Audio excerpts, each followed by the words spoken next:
नमस्कार, आप सभी का स्वागत है। सोशल मीडिया पर अगर इस समय आप देखेंगे तो एक नाम सबसे अधिक सर्च में है, चर्चाओं में है और वो नाम एक ऐसा नाम है जिसने राजनीतिक कह सकते हैं कि जो क्षेत्र है उसमें तो खलबली मचाई है, लेकिन उसके अलावा भी तमाम जगह पर इस नाम की चर्चा लगातार हो रही है। अगर मैं इसका नाम के बारे में आपसे कहूँ तो ये नाम अपने आप में बहुत ज़्यादा कह सकते हैं चर्चाओं में है, बहुत ज़्यादा इसके ऊपर बातचीत हो रही है, तमाम तरह से कमेंट हो रहे हैं, ना सिर्फ पॉलिटिकल क्षेत्र के लोग बल्कि फिल्म के, स्पोर्ट्स जगत के और तमाम अपने अपने क्षेत्र के माहिर लोग भी इस नाम को लेकर कहीं ना कहीं अपनी राय रखते हुए दिखाई पड़ते हैं। अब आपको बताते हैं कि आखिर ये नाम है कौन सा। दर्शकों, जिस तरह से कुछ समय पहले चीफ जस्टिस ऑफ इंडिया ने एक कमेंट किया था, कॉकरोच जैसे शब्द का इस्तेमाल किया था, हालांकि उन्होंने बाद में सफाई पेश कर दी कि भाई मेरा कहने का मतलब ये नहीं था, इसको गलत तरीके से पेश किया गया है, मीडिया का एक धड़ा इसको गलत तरीके से प्रेजेंट कर रहा है, यानी कि उनकी सफाई इसके ऊपर आई थी। लेकिन तब तक ये बात बहुत दूर तक निकल गई थी और इसी बात को लेकर जिस तरह से अभिजीत दीपके ने एक ऐसी कैंपेन शुरू कर दी जिसका नाम उन्होंने कॉकरोच जनता पार्टी रख दिया। उन्होंने जब ये नाम रखा होगा तो शायद ये पता खबर नहीं होगी उनको कि ये इतना बड़ा नाम बन सकता है कि इसके ऊपर देखते ही देखते तकरीबन 14-15 मिलियन जो फॉलोअर्स हैं सोशल मीडिया पे वो इसके ऊपर बनते हुए दिखाई पड़ रहे हैं। यानी कि जो बड़ी बड़ी पॉलिटिकल पार्टियां हैं, एस्टैब्लिश पॉलिटिकल पार्टियां हैं जिनमें बीजेपी, कांग्रेस पार्टी और तमाम कह सकते हैं पार्टियां इसमें शामिल हैं, लेकिन उन सबको ब्रेक करते हुए यहाँ पर कॉकरोच जनता पार्टी ने अपने आप को सबसे ज्यादा ऊपर लेकर कहीं ना कहीं वो आ गए हैं। अगर अभिजीत के कह सकते हैं बातों पे गौर करें तो वो कहते हैं कि भाई हमने कोई भी इसके ऊपर एक रुपया खर्च नहीं किया है, जबकि तमाम जो पॉलिटिकल पार्टियां हैं वो लाखों करोड़ रुपए खर्च करती हैं, लेकिन हमने सिर्फ एक बात को लोगों के बीच में रखा और युवाओं का समर्थन अब इसको कैंपेन को मिलता हुआ दिखाई पड़ा। दरअसल युवाओं का एक धड़ा जो है वो इस बात को लेकर भी खफा है कि आखिर उनके हाथ में रोजगार नहीं है, उनके हाथ में काम नहीं है, तो जिस तरह से उनको अलग अलग शब्दों से कहा जाता है, पुकारा जाता है और इसी बात को लेकर उनके अंदर नाराजगी थी और सोशल मीडिया पर जो फॉलोअर्स बढ़े हैं वो इसी बात को लेकर बढ़े हैं कि आखिर उनको ऐसे शब्दों से क्यों पुकारा गया। इसका गुस्सा कहने के उन्होंने इस तरह से निकाला कि उन्होंने कोई गलत शब्द का इस्तेमाल नहीं किया, उन्होंने कोई भी किसी को बुरा भला नहीं कहा, बल्कि जिस तरह अभिजीत दीपके ने इस कैंपेन को शुरू किया उसका समर्थन वो करते हुए नजर आए। अभी हम बात कर रहे हैं आपसे तो लगभग 13-14 मिलियन के आसपास फॉलोअर्स हैं, लेकिन जब ये प्रोग्राम आपके पास तक पहुंचेगा तो हो सकता है इसकी तादाद जो है बहुत ज्यादा बढ़ती हुई दिखाई पड़े। अब जिस तरह से हम जिक्र कर रहे थे कि भाई तमाम नामी गिरामी हस्तियां जो हैं, नामी गिरामी जो नाम है वो इसके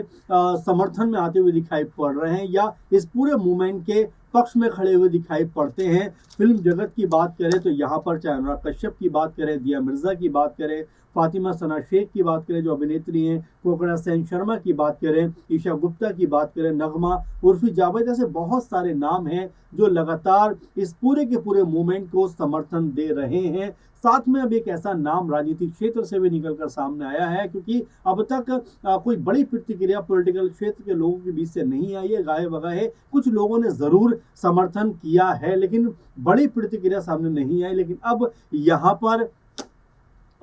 ओपी राजभर की पार्टी यानी सुबह सपा के विधायक अब्बास अंसारी का एक बड़ा बयान सामने आ गया है। उन्होंने कहा है कि भाई इन दिनों कॉकरोच पार्टी जो जनता पार्टी है ये बड़ी मशहूर हो रही है, बड़ा इसका नाम हो रहा है, लगातार लोग इसके बारे में बात कर रहे हैं। अगर इसका दफ्तर कहीं आसपास खुला हो तो मैं जाकर इस पार्टी को ज्वाइन करना चाहूंगा और इनके टिकट पर आने वाला उत्तर प्रदेश का चुनाव लड़ना चाहूंगा, ये कहना है अब्बास अंसारी का। हालांकि उन्होंने ये बात मजाक में कही, लेकिन जिस तरह से उन्होंने कॉकरोच जनता पार्टी का जिक्र किया उससे कहीं ना कहीं ये समझ में आता है कि लोगों के बीच में अब जो ये पूरा कैंपेन है, ये जो पूरा मूवमेंट है जो सोशल मीडिया के जरिए चल रहा है, इसको लेकर कहीं ना कहीं एक तवज्जो दिखाई पड़ती है, इसके प्रति एक कह सकते हैं कि पक्ष में खड़े होने की हिम्मत दिखाई पड़ती है। और जिस तरह से अभिजीत दीपके कह रहे हैं कि यहाँ पर जो सरकार है, सत्ता है, उससे सवाल पूछने की जरूरत है, क्योंकि यही लोग हमें कॉकरोच जैसे शब्दों से कॉकरोच जैसी ज़िंदगी से कंपेयर करते हैं। अब ऐसे में जब ये पार्टी, यानी कि अभी हालांकि ये पार्टी नहीं है क्योंकि सोशल मीडिया कैंपेन है, लेकिन जिस तरह से कॉकरोच जनता पार्टी नाम रखा गया है और सोशल मीडिया पर देखते देखते इसके 13-14 मिलियन सब्सक्राइबर हो गए, तो ये अपने आप में कहीं ना कहीं इस बात को ज़रूर जाहिर करता है कि लोगों के मन में, खासकर युवाओं के मन में जो गुस्सा है उसको समझने की ज़रूरत है। सोशल मीडिया जिसको कह सकते हैं कि एक सूचनाओं का आदान प्रदान करने का प्लेटफॉर्म माना जाता है, लेकिन उसके ज़रिए इतने बड़े कैंपेन को किया जा सकता है कोई शायद सोच भी नहीं सकता। लेकिन अब फिलहाल जिस तरह से ये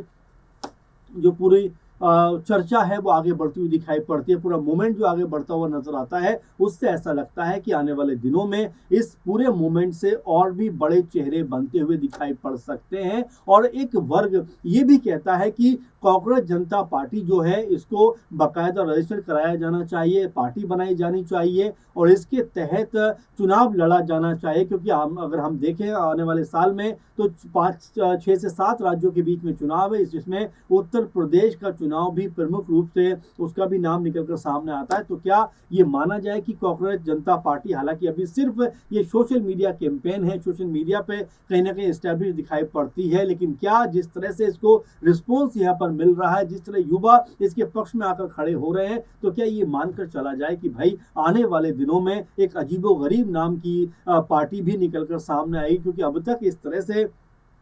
किसी ने भी सोचा नहीं होगा कि ऐसा भी नाम कोई रखा जा सकता है। लेकिन जिस तरह अभिजीत दीपके ने ये काम किया है और लगातार सोशल मीडिया पर आकर जिस तरह अपील वो करते हुए दिखाई पड़ रहे हैं कि जितनी भी बड़ी पार्टियां हैं, खासकर बीजेपी का नाम वो लेते हैं कि उसको अनफॉलो करके सिर्फ आप कॉकरोच जनता पार्टी को जो है फॉलो करिए, ताकि ये एहसास हो सके कि आज का जो युवा है वो जो है जाग चुका है, वो अपने जो भी उसके अंदर सवाल है, भीतर सवाल बैठे हुए हैं, वो आपसे पूछना चाहता है और इस तरह की कैंपेन को वो कहते हैं कि आगे बढ़ाए जाने की ज़रूरत है। अब यहाँ पर जिस तरह से हम अब्बास अंसारी का जिक्र कर रहे हैं, जो विधायक है, लगातार उनकी भी चर्चा है कि वो सपा की तरफ जाते हुए दिखाई पड़ रहे हैं, क्योंकि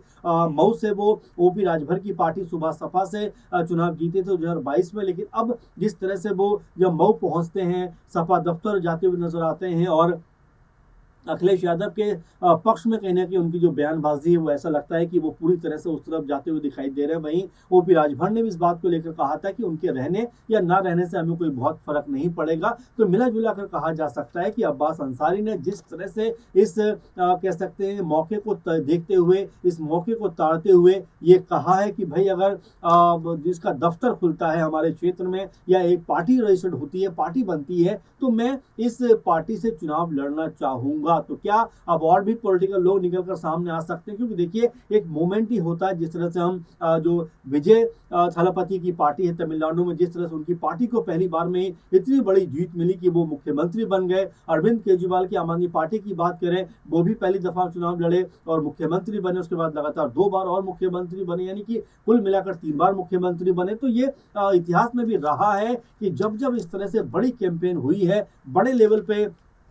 लोगों के सामने चीज़ों को रखा गया है और लोगों का नज़रिया उसके प्रति बढ़ा है, तो कहीं ना कहीं सफलता भी मिली है। भले ही सोशल मीडिया पर ये फॉलोअर्स हैं, लेकिन क्या ये फॉलोअर्स ज़मीनी स्तर पर कहीं वोट में कन्वर्ट होते हुए दिखाई पड़ेंगे, या एक मोमेंट जो पॉलिटिकल तौर पर देखा जाए कि अब वो क्रिएट होता हुआ दिखाई पड़ेगा। अभी हालांकि बहुत शुरुआती दौर में ये चीज़ें हैं, क्योंकि अगर हम पूरे मामले को देखें तो 15 मई को सीजीआई जो है सूर्यकांत जी, उनके मुख से ये बात निकली थी और उसके बाद आप देखेंगे हम आज जो है 21 तारीख में बात कर रहे हैं, तो कुल मिला जुलाकर 4 से 5 दिन का ये पूरा माहौल है, जिसमें 14 से 15 मिलियन के आसपास सब्सक्राइबर मिलना या फॉलोअर्स मिलना अपने आप में बड़ी बात हो जाती है। और क्या ये जो मोमेंट है ये इसी गति से आगे बढ़ता हुआ दिखाई पड़ेगा, ये इसी तरह से आगे बढ़ेगा, या समय के साथ ये धीमा पड़ता हुआ कहीं ना कहीं खत्म होता हुआ दिखाई पड़ेगा? ये हम क्यों कह रहे हैं? क्योंकि कई सारे मूवमेंट ऐसे होते हैं सोशल मीडिया पे जो बहुत जल्दी हाइप पकड़ते हैं, लेकिन उसके बाद धीरे धीरे वो शांत हो जाते हैं। लेकिन ये जो पूरे का पूरा मामला है, जो पूरा मूवमेंट है, उससे अलग दिखाई पड़ता है। तो क्या यहाँ पर कॉकरोच जनता पार्टी कोई बड़ा इतिहास रचने के प्लान में तो नहीं है? क्या जो इसके लोग हैं अब बड़े लेवल पे जाने को तैयार तो नहीं है? क्योंकि चीज़ों को बदलने के लिए कहीं ना कहीं युवाओं को आना पड़ेगा। बिल्कुल एक फिल्म का डायलॉग भी है कि अगर देश को बदलना है तो देश की तमाम जो संस्थाएं हैं उसके अंदर शामिल हो जाइए, IAS IPS बनिए, बेहतर पॉलिटिक्स करिए और एक तरीके देश का निर्माण करने में आपको अपनी भूमिका निभानी पड़ेगी, क्योंकि कोई भी चीज़ परफेक्ट नहीं होती, उसको परफेक्ट बनाना पड़ता है। तो कुल मिला-जुला कर आपकी इस पूरे मामले पर क्या सोच है कि जिस तरह से कांग्रेस जनता पार्टी ने एक माहौल क्रिएट किया है, क्या पॉलिटिकल लोग भी इसे सबक लेते हुए दिखाई पड़ेंगे? राजनीति के जो लोग हैं, क्या वो कहीं न कहीं अपनी चीज़ों में बदलाव करते हुए दिखाई पड़ेंगे? और जो लोग सिर्फ वायदा करते हैं कि 2 करोड़ नौकरियाँ, 5 करोड़ नौकरियाँ, क्या असल में वो ज़मीनी स्तर पर काम करते हुए दिखाई पड़ेंगे? आपकी सोच क्या है, ज़रूर बताइए। और कांग्रेस जनता पार्टी को आप किस तरह से देखते हैं? किस तरह से इनके मूवमेंट को देखते हैं? किस तरह से इनके जो इस समय पूरे का पूरा माहौल बना हुआ उसको देखते हैं? तो कमेंट करके ज़रूर बताइए। फिलहाल के प्रोग्राम में इतना ही। आप लगातार बने रहें। धन्यवाद।